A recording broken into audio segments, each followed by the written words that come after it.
자, 오늘 여러분과 함께 나누실 하나님의 말씀은 누가복음 17장 26절로 30절 말씀입니다. 노아의 때에 된 것과 같이 인자의 때에도 그러하리라.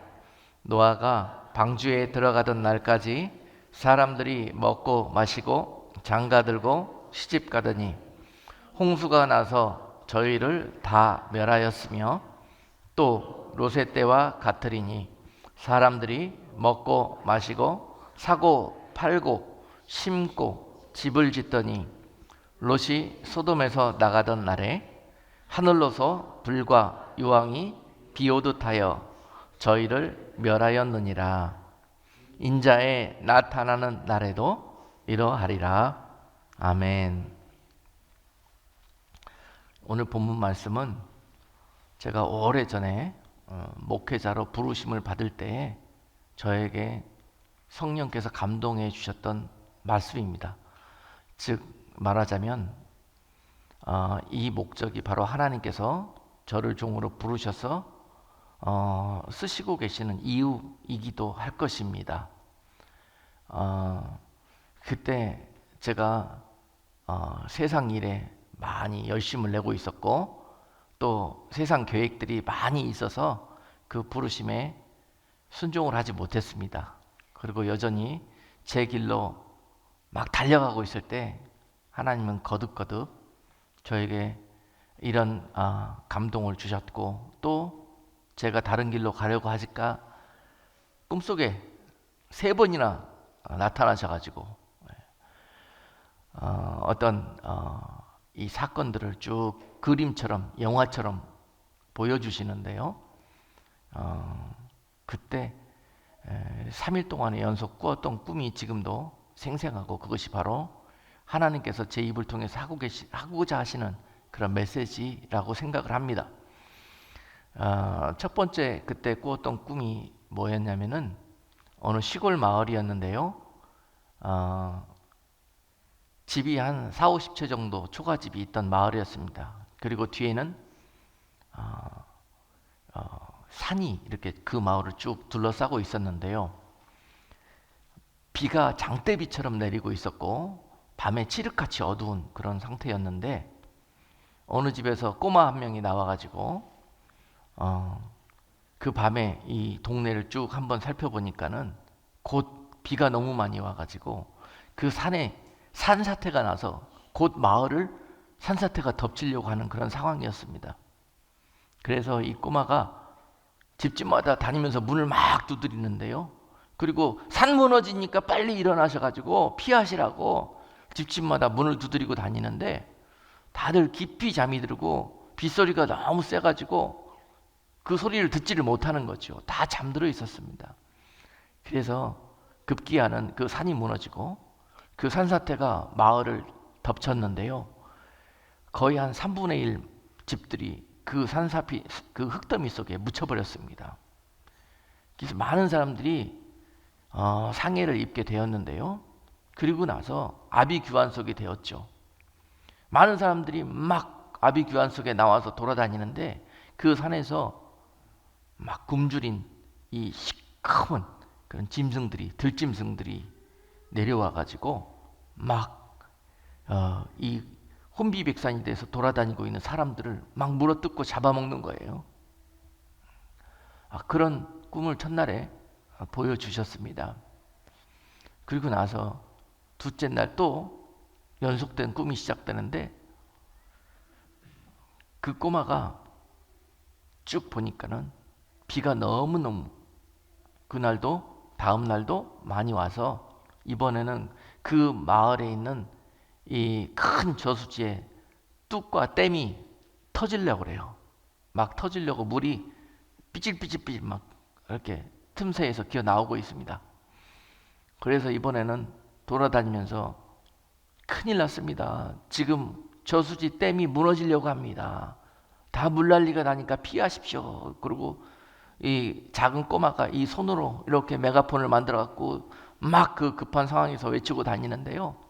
사람들이 그 소리도 귀 기울이지 않습니다. 결국은 그 댐이 터져서 그 마을에 물 바다가 되어버렸습니다. 그나마 살아남은 사람들은 그 물 위에 빠져가지고 막 시체가 막 나무가 떠널려 가듯이 이렇게 막 강으로 떠널려 가고 있는 그런 상황을 보여주셨어요. 그리고 세 번째 날에 그 연속된 상황에서 꾸는 꿈에 갑자기 그런 상황 속에서 하늘에서 줄이 하나가 내려왔습니다. 줄이 하나가 내려와 가지고 그 살아있는 사람들에게 그 피할 길은 오직 하늘로 그 줄을 잡고 올라가는 방법밖에 없었습니다. 그래서 살아남은 사람들이 그 하늘에서 내려온 줄을 붙들고 막 그 상황을 피하려고 피난처를 향해서 피하는데요. 그 꼬마가 이렇게 보니까는 많은 사람들이 그 줄을 잡고 올라가는데요. 가다가 얼마 못 가서 툭툭 떨어져요. 왜 떨어지는가 이렇게 보았더니 올라가면서 손에 뭘 들고 올라가요. 그리고 한 손으로만 이렇게 그 줄을 잡고 올라가는 거예요. 그러다 힘에 붙여가지고 다 떨어져요. 그런데 몇몇 사람은 그 줄을 잡고 끝까지 올라가서 그 줄 끝에 있는 피난처에 거기서 그 사람은 그걸 피할 수 있는 길이 열리더라고요. 그런데 그 사람이 왜 거기까지 올라가나 이렇게 봤더니 그 사람은 손에 든 게 없어요. 그리고 두 손으로 최선을 다해서 줄을 잡고 그곳까지 올라갈 수 있었더라고요. 그것이 3일 동안에 저에게 보여주셨던 꿈이었는데요. 그 꿈을 꾸고 나서 제가 기도하였습니다. 그게 무슨 의미입니까? 무슨 뜻입니까? 그랬을 때 장차 하나님께서 이 땅 가운데 있을 환난과 또한 이런 오늘 본문 속에 있었던 노아와 같은 그러한 시대가 있게 될 것인데 그 때를 위해서 가서 네 작은 그 고사리 같은 손으로 네 작은 아직 그 시골 소년과 같은 그런 투박하고 아직 어린 모습이지만 내가 너를 그 나팔로 써야 되겠다 하는 그런 마음의 감동을 주셨어요. 저는 지금도 그것이 하나님께서 저를 부르신 목적이라고 생각합니다. 그래서 예레미야도 그랬고 또 이사야도 그랬고 하나님이 그를 종으로 부르실 때 다들 아멘 할렐루야 감사합니다 그러고 순종한 사람들이 별로 없어요. 저도 마찬가지고 겁이 나고 두려웠습니다. 아니 저같이 말도 못하고 3명만 앞에서 이야기하라 그러면 얼굴이 빨개져가고 이야기도 잘 못하는 그런 이 시골 청년, 마치 당시에 어느 회사에서 연구원으로 일하고 있었는데 뭐 하나 개발하고 연구해내라 그러면 그 부분에 대해서는 자신이 있었는데요. 그쪽으로 저를 사용하신다 그러면은 이해가 되겠는데 아니 목사라니요, 아니 목회자라니요 감히 이게 아멘이 되지가 않았습니다. 그러던 가운데서 이것을 놓고 기도하는데 하나님이 그런 마음의 감동을 주시는데요. 내가 네가 훌륭하고 실력 있고 잘해서 쓰려고 하는 게 아니라 그런 사람들을 데려다가 쓰려고 했더니 그들은 내 방법대로 일하지 않고 내가 하라는 대로 시킨 대로 하지를 않더라는 거예요. 그래서 어린아이와 같은 너를 데려다가 쓰려고 한대요. 너 같은 사람은 단순하고 순진해가지고 하나님 쓰시기에 도 하면은 도라고 소리를 내고 레 하면은 레라고 소리를 낸다고 그래요. 그래서 도구만 되어 달라는 것입니다. 도구만 되어 달라. 너를 통해서 내가 나의 뜻을 내 백성들에게 전할 수 있도록 도구만 되어 달라. 네 실력도 필요 없고 네 능력도 필요 없고 내가 너에게 지혜를 주고 내가 너에게 전할 말을 넣어줄 테니까 너는 그냥 도구만 돼달라. 그래서 그 영광에 하나님이 쓰시겠다는데 얼마나 영광스러운 일이겠습니까? 그렇다면은요, 하나님, 내가 이런저런 목사님들 내가 모셨고 내가 주변에서 보았던 훌륭한 목사님들보다는 내가 잘할 자신은 없어도 하나님이 시키는 대로는 제가 하겠습니다. 그리고 순종을 했습니다. 잘했습니까? 그 순간 제 인생을 포기해야 됐고요. 내 꿈도 포기해야 됐고요. 그 순간에 저는 죽은 목숨이 되었습니다. 그래서 언제 누구한테 어떻게 맞아 죽을지도 모르고 결국은 이 심부름 하다가 주님 부르시면 가려고 그렇게 생각을 하고 있습니다. 아멘. 그런데 그 메시지를 받았을 때 당시의 상황은요, 세상이 너무 평안하고 안전하고 잘 먹고 잘 사는 그런 분위기였어요. 그런데 하나님이 지금 곧 산이 무너진다 그럽니다. 지금 곧 뚝이 터진다 그럽니다. 그럼 미친놈입니다. 아니 이렇게 뭐가 잘 먹고 잘 살고 우리가 이렇게 하나님 은혜로 발전되고 우리가 하나님 말씀대로 사니까 이렇게 하나님이 축복해 주시는데 도대체 무슨 소리냐? 당연하죠. 세상은 그렇게 이야기할 수밖에 없죠. 그런데 자세히 잘 들여다보면은요, 하나님의 보시는 시각과 사람이 보는 시각은 완전히 다릅니다. 이사야서 58장 말씀에서도 내 생각과 너희 생각은 다르다고 말씀하셨습니다. 그처럼 우리가 하나님의 생각을 살피지 못하고 우리 주변에서 눈에 보이는 것들로 인해서 사람이 사람의 생각으로 취해 살기가 쉽습니다. 그런 가운데 오늘 본문 말씀은 그동안에 그렇게 살던 우리의 삶 속에서 뭔가 하나님이 우리 영혼 속에 울리는 꽹과리처럼 여러분 속에 뭔가 여러분들의 영혼을 깨우고 다시 영혼을 살리시는 그런 메아리 같은 축복의 메시지가 될 수 있기를 주님의 이름으로 축복합니다. 예. 그래서 이것이 저의 사역이 되겠구나 싶어서 그날부로 이제 내 가던 길을 접고 돌이켜서 주의 길로 이제 늑발에 신학교 다니고 뭐 이것저것 주의 종이 되기 위한 그런 길을 걸어가게 되었습니다. 그랬더니 주변에서는요, 난리가 났습니다. 미쳤다고. 왜 잘 나가던 직장 놔두고 왜 그동안에 네가 갖고 있었던 꿈도 포기하고 왜 그러느냐고 뭐 친구들은 뿐만이 아니라 가족들, 부모들까지 다 두 손을 들고 만류하고 가로막습니다. 그래서 저는 엄청난 결단을 할 수밖에 없었어요. 당시에 모든 걸 다 뒤로 제껴놓고 오직 노아처럼 그 길을 향해서만 걸어가야 했습니다. 참 외롭고 참 억울하고 그렇지만 하나님이 기쁨을 주시고 감당할 수 있는 힘을 또 주시는데요. 그 힘으로 갈 수가 있었죠. 네. 그래서 그 이후로 이제 주의 종의 길을 걸으면서 하나님이 나를 왜 부르셨을까? 그것이 계속 기도 제목이었는데요. 그것은 바로 지난 10수년간의 사역 가운데서 저의 비전이기도 했고 우리 교회의 어떤 중점 그런 그 사역이기도 했고 기도 제목이기도 했습니다. 첫 번째 사역은 뭐였냐면은 나팔수였습니다. 나팔수. 이거 세상을 향해서 고사리 손을 가지고 나팔 부는 거예요. 뭐라고요? 잠에서 깨어나시라고. 산 무너진다고. 조금 있으면은 미혹의 또는 환란의 홍수 그런가 댐이 무너지고 찾아올 테니까 그때 안전할 수 있도록 여러분 빨리 예비하시라고 하는 그런 메시지를 나팔처럼 지난 사역 동안에 그렇게 불었습니다.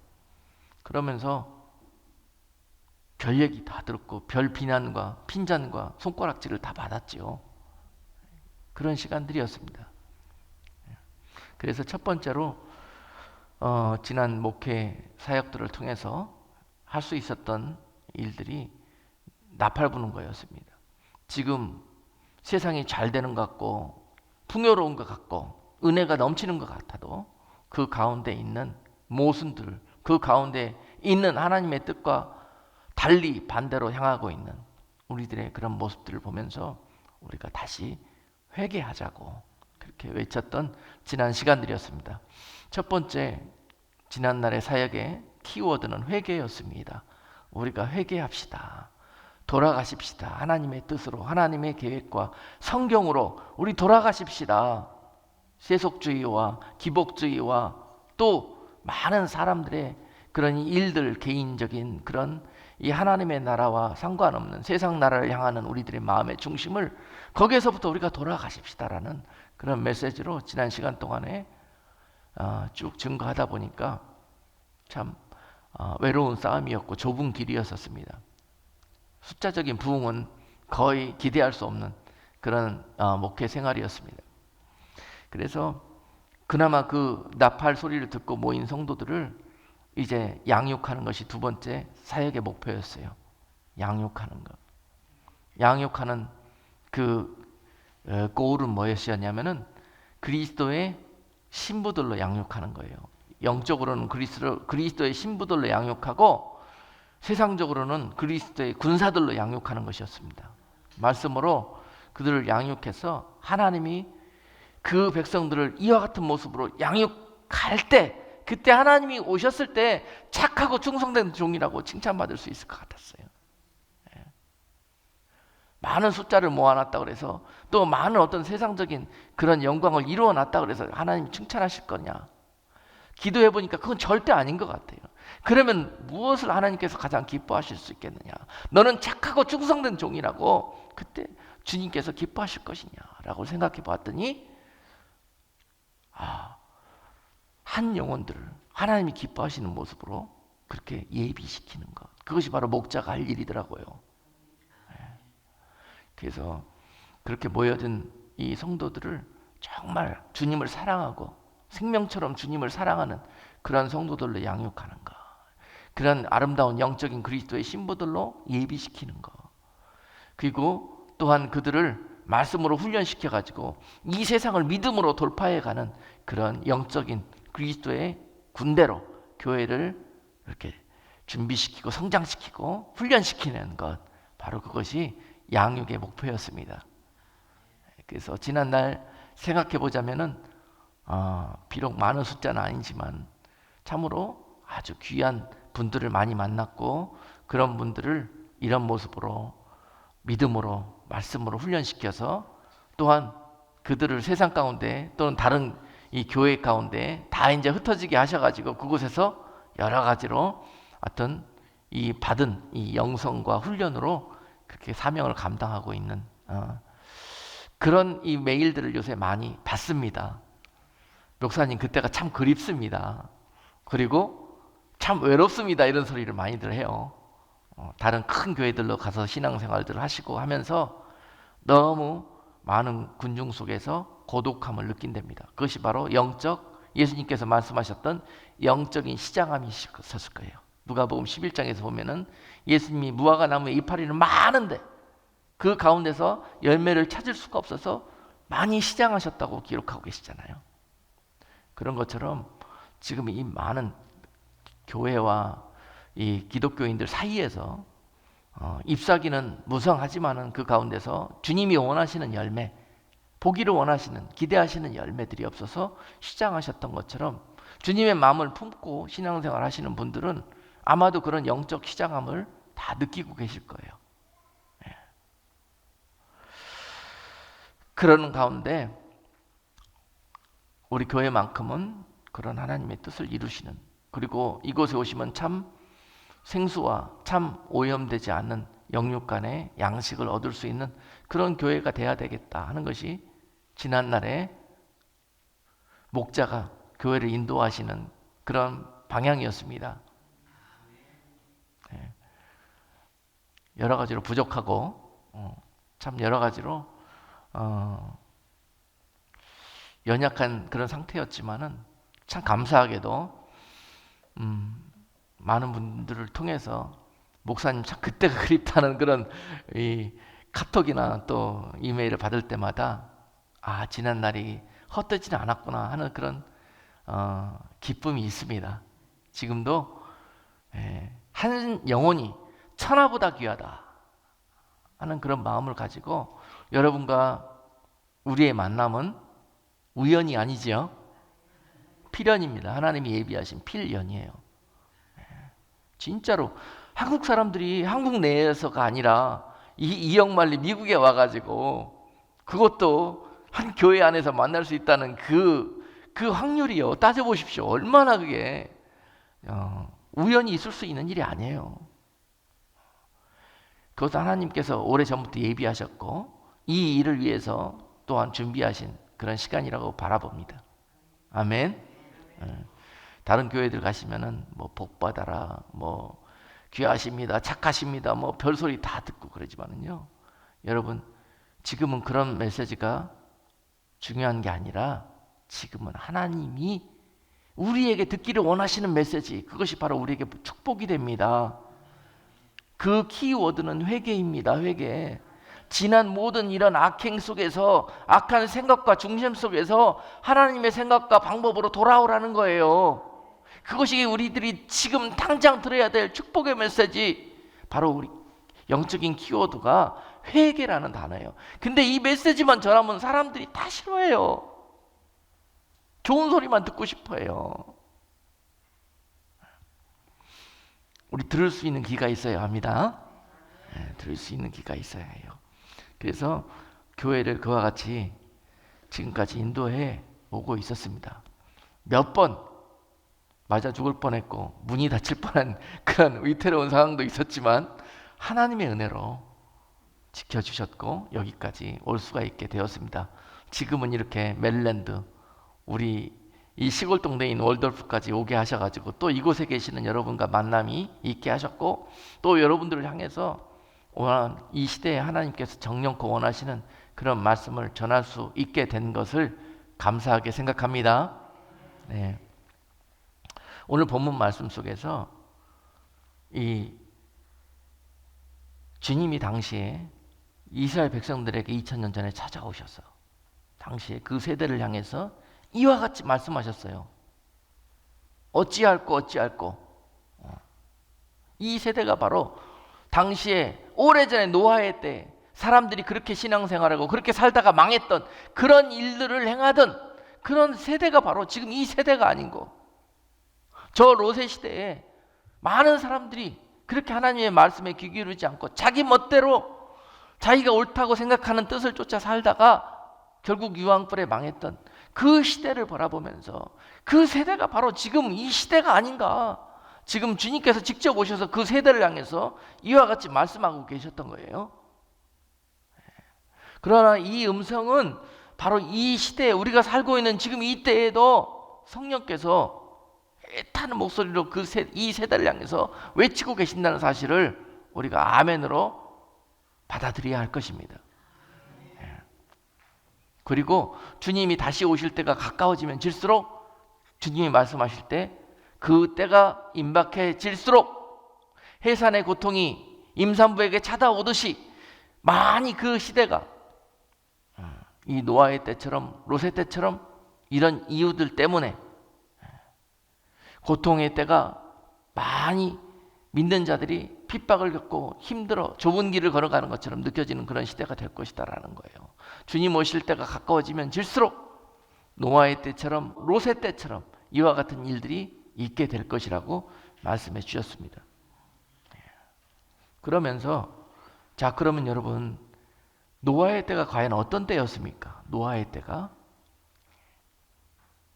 당시에 노아의 때에 하나님이 당시 세대에서 창세기 6장에 보면은 모든 세대의 삶의 모습들이 죄라는 단어로 하나님이 세상을 그렇게 보고 있었다고 기록하고 계십니다. 죄가 이 세상에 관영되어 있었다고 그랬어요. 관영이라는 뜻은 발 디딜 것 없이 이 세상 모두 이 죄로 꽉 뒤집혀 있다는 거예요. 그래서 발을 디딜 틈이 없다는 거예요. 그럴 정도로 죄가 세상을 덮고 있었던 시대가 바로 노아의 시대였다는 거예요. 그런데도 불구하고 당시에 노아를 비롯한 몇몇 의인은 그런 죄가 세상을 온통 사람들의 그런 마음속을 다 뒤덮고 있는데요. 그래서 눈을 가려서 하나님을 볼 수 없는 그런 시대를 살고 있는데요. 그 중에 몇 사람들은 그럼에도 불구하고 하나님을 바라보고 그 뜻을 살피고 있더라는 거예요. 바로 그 거룩한 자, 그 사람이 노아였습니다. 여러분, 회개라는 단어와 함께 세상이 싫어하는 단어가 또 하나가 있는데 그거는 뭘까요? 심판이라는 단어입니다. 심판. 그러나 성경은 심판이라는 단어를 기록하고 계십니다. 노아의 때 하나님이 그 땅에 죄가 관영되어 있으므로 그 땅을 심판하기로 마음을 결정하시고 심판하셨던 때가 바로 노아의 때였습니다. 여러분, 노아의 때는 심판의 때입니다. 그 이유는 뭐냐면 죄 때문에 그랬습니다. 죄로 세상이 완전히 100% 덮이겨 살아있는 모든 믿음의 백성들이 한 사람도 남지 않을 때 그 직전에 하나님은 결정하십니다. 그 중에서 살아있는 몇 사람을 남기셔서 그것을 통해서 다시 덮어버리시고 엎어버리시고 새롭게 시작하기를 원하시는 거예요. 그 거룩한 씨를 시작으로 해서 처음 다시 새 나라를 이루시려고 생각하는 것, 바로 그것이 심판입니다. 심판은 어떤 이들에게는 재앙이고 저주요, 어떤 이들에게는 새로운 출발을 의미합니다. 심판은 그런 겁니다. 그러나 많은 심판받을 사람들이 그 심판이라는 단어를 싫어하고 두려워합니다. 그 심판은 하나님의 나라를 회복하기 위한 하나님의 역사이신 것입니다. 그래서 당시 노아의 때 하나님께서 이 심판을 행하기로 결정을 하시고 노아를 살리십니다. 그리고 노아를 통해서 계획을 하시는 거예요. 창세기 6장 13절로 14절 말씀에 보니까 하나님이 노아에게 이르시되 모든 혈육 있는 자의 강포가 땅에 가득하므로 그 끝날이 내 앞에 이르렀으니 내가 그들을 땅과 함께 멸하리라. 너는 잣나무로 너를 위하여 방주를 짓되 그 안에 간들을 막고 역청으로 그 안팎에 칠하라. 자, 모든 땅에 혈육 있는 자의 강포가 땅에 가득한 때, 그때가 바로 노아의 때라고 말씀하시면서 내가 이제 그 땅을 심판하리니 내가 그들을 멸하리라. 그러시고 나중에 행한 일들이 노아에게 찾아가셔서 14절 말씀에서 너는 노아죠, 잣나무로 너를 위하여 방주를 짓되 라고 기록하고 계셔요. 방주는 누구를 위해서 지으신 겁니까?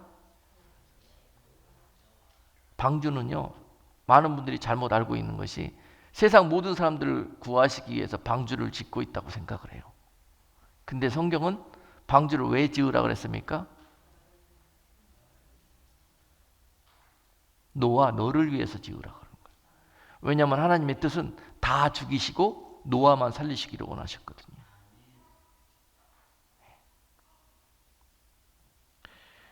하나님 심판하실 때는요, 바이러스를 남겨두지 않습니다. 그 바이러스는 새로운 나라에 또한 똑같은 악한 영향력을 미치게 될 거거든요. 그것이 심판입니다. 무서운 겁니다, 여러분. 그래서 잣나무로 너를 위해서 방주를 지어라고 노아에게 명령했습니다. 잣나무의 뜻은요, 거룩한 것입니다. 잣나무는요, 열왕기상 6장 15절 말씀에 보니까 솔로몬이 성전을 짓는데 그 성전의 주 재료가 잣나무였습니다. 잣나무. 즉 노아의 때에도 네가 잣나무로 방주를 지어라 그랬다는요, 그 방주는 뭐예요? 성전을 의미합니다. 잣나무로 그래서 지어진 것입니다. 그렇습니다, 여러분. 노아의 방주는 성전이었고 아버지의 집이었습니다. 아멘. 그곳에 들어가는 자들마다 쉼을 얻고 생명을 얻을 수가 있었습니다. 할렐루야. 그것이 아버지의 뜻이었는데 그 길이, 구원의 길이 누구에게든지 다 열려 있었습니다. 그리고 그 방주로 다 초청을 했었어요. 그런데 사람 숫자는 몇 명이 탔다고요? 그 초청에 아멘하고 그 방주에 들어온 사람의 숫자는 몇 명이라고요? 단 8명 뿐이라고 성경은 기록하고 있습니다. 하나님이 8명밖에 구원할 수밖에 없으셔서 8명만 타게 하셨을까요? 우리가 생각하는 대로 세계 만민이 다 탈 수 있도록 그렇게 문을 열어놓으셨던 거예요. 그러나 사람들의 생각이 죄로 관영되어 있는 상태에서는 아무리 그 구원의 문이 열려 있어도 탈 수가 없습니다. 자신들이 거부합니다. 자, 온 세계 열방과 곳곳에 교회들을 세우셨습니다. 그리고 구원의 방주를 삼으셔가지고 많은 세상에 구원받을 영혼들을 초청하십니다. 그래도 그 교회들이 다 텅텅 비어가잖아요. 그렇죠. 그런 이유들을 보면서 우리가 당시에 노아의 방주에 8밖에 없었던 그런 이유들을 살필 수가 있는 것입니다. 이런 일들을 보면서 우리는 힌트를 얻으셔야 돼. 어떻게 하면 내가 그 8명이 누렸던 생명의 길, 영광의 길, 구원의 길 가운데 들어갈 수 있을 것인지를. 그래서 여러분, 많은 사람들이 방주에 들어갈 수 없었던 이유는 많이 있습니다. 그 자체가 사람들의 생각으로, 그 시각으로 볼 때는 비상식적이고 이해가 되지 않는 그런 일들이었어요. 왜냐하면 노아가 방주를 짓는데 산 위에 짓고 있어요. 많은 사람들이 생각할 때 노아는 비정상적인 사람이라고 생각했을 거예요. 동조할 수가 없어요. 받아들일 수가 없습니다. 그리고 그 방주를 봤더니요, 없는 것들이 많아. 꼭 있어야 되는데 없는 것들이 많아요. 여러분, 자동차 운전하고 가시다 보면 자동차 안에 뭐가 필요하죠? 꼭 필요한 것들이 이게 있어야 되잖아, 이게. 예? 그리고 이거 발로 밟아야지 급한 일이 있을 때. 그렇죠? 그리고 주변을 잘 살필 수 있도록 사방이 다 뚫려 있어야 되잖아. 방주는 다 없어요, 이게. 이런 차 누가 타요? 여러분도 안 타죠? 이런 차 누가 타요? 핸들도 없어. 브레이크도 없어. 앞에 볼 수도 없어요. 이런 차 누가 탑니까? 그래서 방주에 아무도 안 타는 거예요. 근데 하나님께서 내가 너희들을 구원하기 위하여 방주를 예비했느니 너희가 다 방주로 들어오기를 원하노라. 그 음성에 이해는 안 되지만 하나님의 말씀이니까 들어오는 자들이 사는 겁니다. 힌트를 얻으시기를 주님의 이름으로 축복합니다. 사람들은 안 들어오고 누구들만 들어왔더라? 짐승들만 들어왔어요. 사람들이 똑똑하고 똑똑하다 그래도 이런 부분에 있어서는 짐승들만 못한 것 같아요. 짐승들 중에 거부하는 사람이 없어. 거부하는 짐승들이 없었어요. 다 들어왔습니다. 그러나 방주 안에 들어온 몇 사람들 중 그들은요, 그 속에서 사람들과 사는 게 아니라 누구랑 살았어요? 짐승들이랑 살았습니다. 짐승들이랑 사는 그런 공간과 시간들이 좋았겠습니까? 아주 힘들었을 거예요. 계속 그냥 자지도 않고 울어제끼지. 그냥 오물, 배설물 뭐 이런 것들로 냄새는 독하지, 뭐 안에 뭐 답답하지. 너무너무 힘들었을 거예요. 그런데 그 속에서 불평하고 원망하고 당장 문 열어요. 나 이 방주에서 내릴 거예요. 그런 말들이 막 우리 같았으면 그렇게 했을 거예요. 근데 그 속에서 성경은 누구 하나 컴플레인 했다고 기록이 없습니다.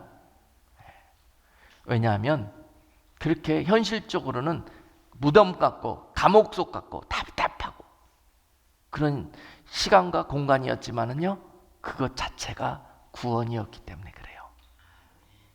그들은 세이브된 거예요. 모든 세상에 다 물로 멸망당할 때 그들은 구원의 방주 안에 있었던 거예요. 그 구원의 방주는 이 세상 속에서 쾌적하고 우리가 생각하고 안락스럽고 복된 그런 모습이 아니에요. 이해가 되시죠, 여러분? 그러나 우리의 주변의 삶이 방주 속과 같이 그런 모습일지라도 생각하기 나름인 거예요. 여러분, 교회 생활하는 것이 방주속과 같은 생활일 수가 있어요. 교회 가면은 아이고 누구 집사 보기 싫어서 나 교회 가기 싫고 아이고 뭐하고 그냥 교회 떠나고 싶고 말이죠. 별 생각이 다 들어요.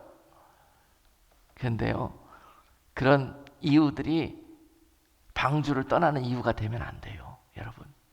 여러분 아무리 그래도 여러분들은 그 구원의 방주 안에 앉아있다는 그 감사함이 앞설 때 이 모든 것들을 이겨낼 수가 있는 거예요. 할렐루야. 지금 이 세대가 이걸 잃어버렸어요. 그리고 화려하고 크고 웅장한, 그리고 아주 그냥 스펙타클하고 다이나믹한 그런 방주 짓느라고 정신이 없어요. 그 방주를 하나님이 지으라 그러는 대로 그 척수에 맞게 지어야 그게 방주인 거예요. 아멘. 길이는 300규빗, 폭은 50규빗, 높이는 30규빗. 요 디멘전에 맞춰서 지어야 방주인 거예요. 그런데 지금 이 세대가 뭘로 돌아가야 되느냐? 하나님의 말씀으로 돌아가야 돼요. 우리가 그 길로 회개해야 합니다. 우리 마음대로 방주를 줘요.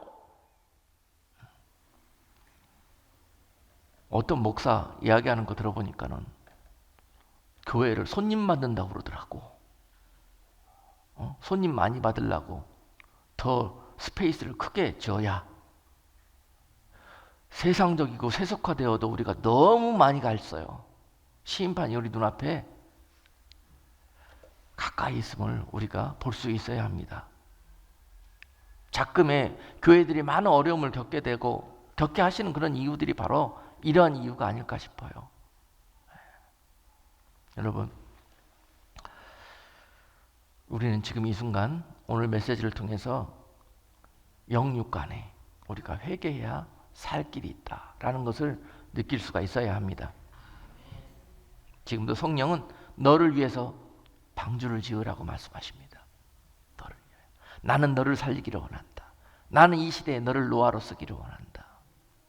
거룩한 여러분들에게 하나님께서 성령을 통해서 계속 말씀하십니다. 회개하라. 그리고 나에게 돌아와라. 내 뜻 가운데 거하라. 할렐루야. 그것이 오늘 이 시대에 우리들에게 주시는 메시지인 것입니다. 그 메시지를 노아는 받고 많은 사람들이 조롱하고 거역하고 핍박하고 공격합니다. 그래도 그 오랜 시간들 이겨내면서 성경은 그를 가리켜서 창세기 6장 22절 말씀에 보니까 이 모든 것들을 다 순종하였다고 기록하고 있습니다. 노아가 그와 같이 하되 하나님이 자기에게 명하신 대로 다 준행하였더라. 노아가 한 일은 하나님 앞에, 왜 하나님 나한테 이런 일을 시켜갖고 내가 사람들한테 이렇게 놀림당하고 왕따당하고 핍박당하고 미친놈이라고 욕 들어먹고 이런 일들을 시키셨나요? 이런 기록이 성경은 하나도 없습니다. 오히려 노아는 이 하나님의 명령을 준행하였더라. 할렐루야. 그 단어 앞에 한 단어가 더 있죠. 어떻게? 다. 하나님은 이걸 기뻐하시는 거예요. 내가 받아들일 수 있는 것만 지키고 내가 이해가 안 되는 거는 싹 빼놓고. 목사님 얘기라 그러면 여러분 그렇게 해도 돼. 그러나 하나님 말씀인 경우에는요, 이해가 안 되는 부분들이 너무 많을 거거든요. 그렇죠? 피조물이 어떻게 창조주의 생각을 다 이해합니까? 그러나 하나님이 말씀하셨고 명령하셨으니까 그냥 무조건 다 준행한다는 거예요. 그게 답입니다. 요새 망했습니다. 아주. 아까 신학교 얘기 잠깐 했었는데요. 신학교에서 하나님의 말씀을 비평합니다. 비판합니다. 그리고 참인지 진리인지 학자들이 따집니다. 아주 악합니다. 하나님이 대노할 일입니다. 그런데 그런 사람들이 박사가 됩니다. 그리고 그런 사람들이 큰 교회에 아름다운 이 스펙을 가지고 목회자로 갑니다. 그래서 많은 교인들을 인도합니다. 어떻게 되겠습니까? 그리고 그들이 이 핸들을 잡습니다. 방주의 핸들을 잡고 마음대로 브레이크하고 핸들을 쓰면서 자기의 뜻대로 인도해 갑니다. 그것이 하나님이 노하시는 일입니다. 그래서 여러분, 노아의 때 하나님께서 그 당시의 세대들을 심판하셨던 이유들을 잘 살펴보셔야 해요. 그리고 내가 다시 올 때 세상은 노아의 때보다 더 심하게 나를 거역하고 멸시하고 내 말씀 가운데 주여 주여 하면 하지만은 진실로 나를 믿는 자들을 찾을 수 없는 시대, 바로 그런 시대가 노아의 때라고 말씀하셨어요. 롯의 때에는요, 어떤 일들이 벌어졌습니까, 여러분? 소돔과 고모라가 유황불로 심판받고 멸망했습니다. 그런 일들이 벌어졌었는데요, 그 이유가 무엇이었는지 창세기 19장은 기록하고 있는데요, 롯의 때에는 성적 타락이 세상에 만연되어 있었습니다. 특별하게 여러분 기억하십시오. 성적 타락, 특별히 성적 타락의 끝판왕은 뭐냐면요, 동성애입니다. 그것이 롯의 때에 소돔과 고모라 땅에 창궐해 있었는데요, 그 대목이 바로 창세기 19장 읽어보면은 당시 롯이 살던 마을에서 남녀노소 할 것 없이 당시에 외부의 손님이, 하나님의 사람들이 그 마을에 찾아왔는데 남녀노소 할 것 없이 어린 나이나 늙은이나 찾아와 가지고 그 손님을 롯에게 내놓으라 그런 거예요. 폭력을 써가지고. 뭐 하려고요? 동성애 하겠다는 거예요. 그런데 그런 생각들이 젊은이나 늙은이나 애나 할 것 없이 다 똑같다는 거예요. 그것이 모든 사람들의 생각, 보편타당한 생각이 돼버린 거예요. 그런 시대가 되면은 심판이 옵니다. 롯의 때가 찾아오는 거예요. 그런데 지금 세상이 어떻게 돼가고 있습니까? 그렇게 하자고, 그것이 보편타당한 사람들의 생각으로 지금 자리를 하기 시작했고, 그거를 우리 다음 세대들한테 자꾸 영향력을 주고 있잖아요. 롯의 때로 가자는 이야기입니까? 경계하고 또 그들로 회개할 수 있는 길로 인도해야지, 그들의 길로 우리가 가면 되겠습니까? 바로 그렇게 된다는 거예요. 하나님께서 하나님의 사람들을 그 마을에 보내갖고 심판을 선포했습니다. 유황불이 떨어질 것이라고 롯의 가족에게 이야기했습니다. 그랬더니요, 그 가족 내에서 어떤 일들이 벌어졌습니까? 두 사위가 있었죠. 두 딸의 남편인 두 사위가 있었는데 그들이 롯을 통해서 하나님께서 이제 하나님의 심판의 메시지를 줬습니다. 빨리 피하라고. 그랬더니요, 롯이 가족들을 모아놓고 피하자, 하나님께서 이 땅을 유황불로 심판하신다고 그런다. 그랬더니 두 사위가 먼저 나타나가지고 비웃습니다. 조롱합니다. 그리고 농담으로 여깁니다. 아이고 아버님, 농담도 유분수지요. 이렇게 지금 보세요, 세계에서 이 소돔과 고모라 땅이 얼마나 살기 좋고 얼마나 지금 좋은데요, 심판은 무슨 심판입니까? 그리고 듣기를 꺼려했습니다. 또한 두 딸은 어떠했습니까? 아버지의 말이니까 거역할 수도 없고, 듣자니 믿어지지가 않고, 그러니까 이거저도 못하고 망설이고 있었습니다. 그랬더니 하나님이 와서 그냥 강제로 그냥 끌어내버리잖아요. 여러분, 이런 은혜라도 있기를 주님의 이름으로 축복합니다. 사람의 생각으로는 순종하기가 힘들어요. 그렇습니다. 거기에 또 아내 롯의 처는 어땠습니까? 하나님의 은혜로 탈출해서 빠져나오긴 했어요. 그러나 그 땅이 유황불로 멸망되는 순간 뒤돌아가지 말라는 명령을 어기고 뒤돌아봅니다. 그러다가 결국은 돌기둥이 아니라 소금기둥 소금기둥이 되어버렸죠. 네, 바로 롯의 때에 벌어진 일들이 이렇다는 거예요. 인자가 다시 올 때에는 바로 롯의 때와 같은 일들이 벌어질 건데, 사람들이 심판을 앞두고도 다 그 일을 농담으로 여기고 또 그 말을 듣기를 지체하고 꺼려하고 회피하고 싶고, 또 어떻게 해요? 그나마 그 말에 순종하고 말씀대로 다시 한번 회개하고 돌이키고 살아보겠다고 결단한 사람들도 조금 가다 보면은 이거 아닌가비요. 그러면서 다시 옛날 삶과 옛날의 모습들을 뒤돌아본다는 거예요. 그리고 뒤돌아서 다시 옛날로 백슬라이딩해서 가는 사람들도 있다라는 거죠. 그러다가 멸망당하게 될 거라는 거예요. 그것이 바로 롯의 때에 주시는 메시지인 것입니다. 여러분, 이제 말씀을 마치겠습니다. 오늘 전해야 될 말씀 반절도 못했는데 오늘 마치도록 하겠습니다.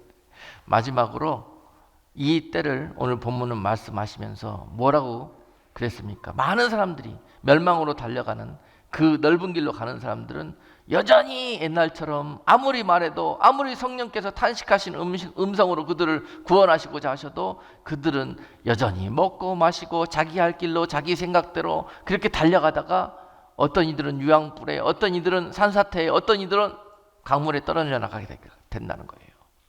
그럼에도 불구하고 하나님은 그들을 살리시기 위해서 구원의 줄을 내리셔도요, 그들은 그 줄을 붙들고 그냥 회개하고 감사함을 올라가면 될 텐데 여전히 롯의 처처럼 세상 것들 때문에 그것을 다 싸질머지고 그 줄을 올라오다가 그 무게가 버거워가지고 다 떨어져 죽었다는 거예요.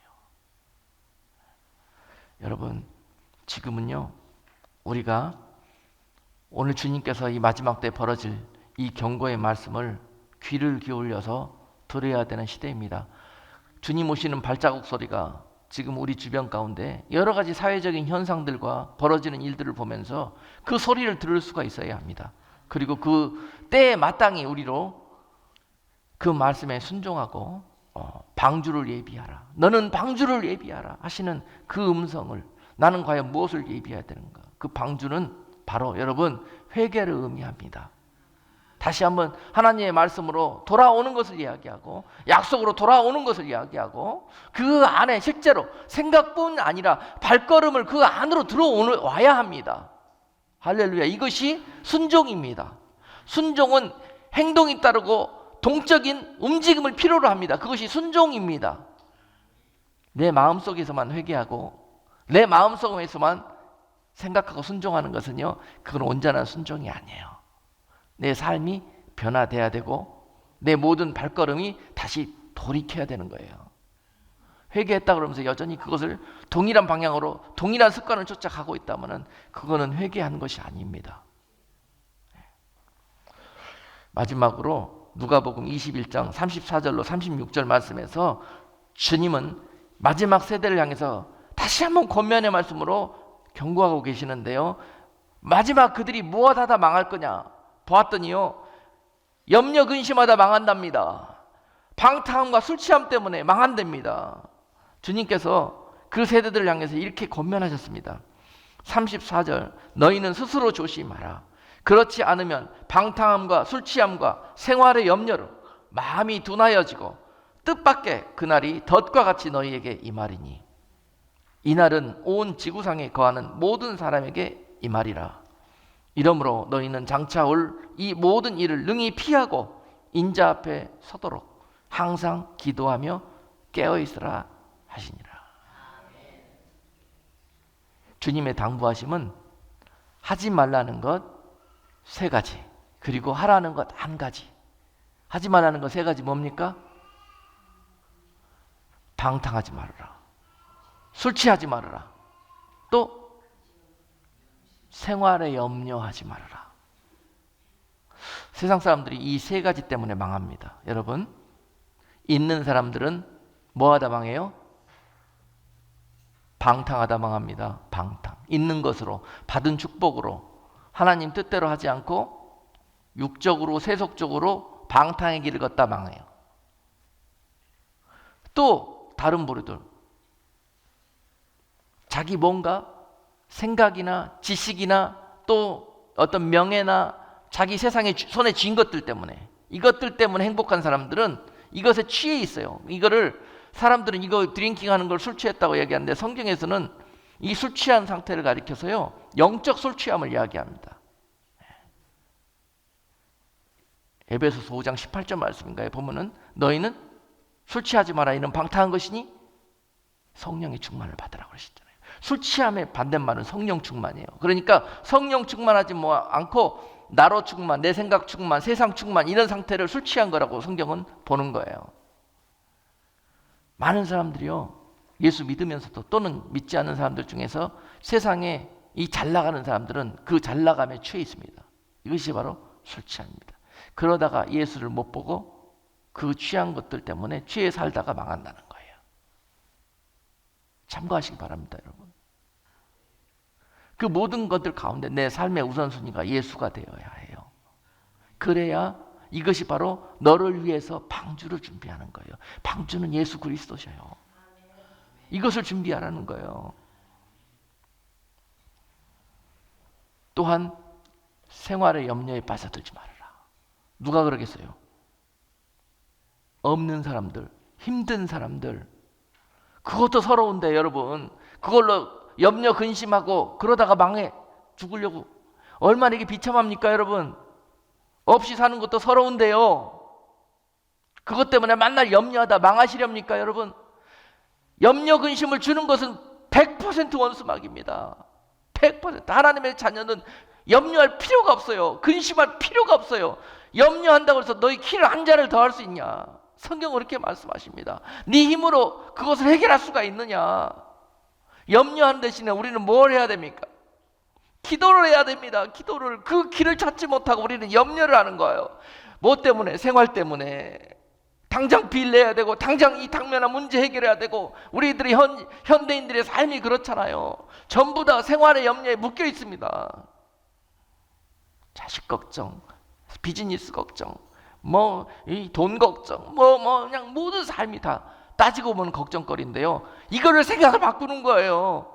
이 걱정거리를 주님이 계시잖아요. 주님이 계시잖아요. 이 소망으로 바꾸는 거예요. 이 믿음으로 바꾸는 거예요. 이것이 방주를 준비하는 것입니다, 여러분.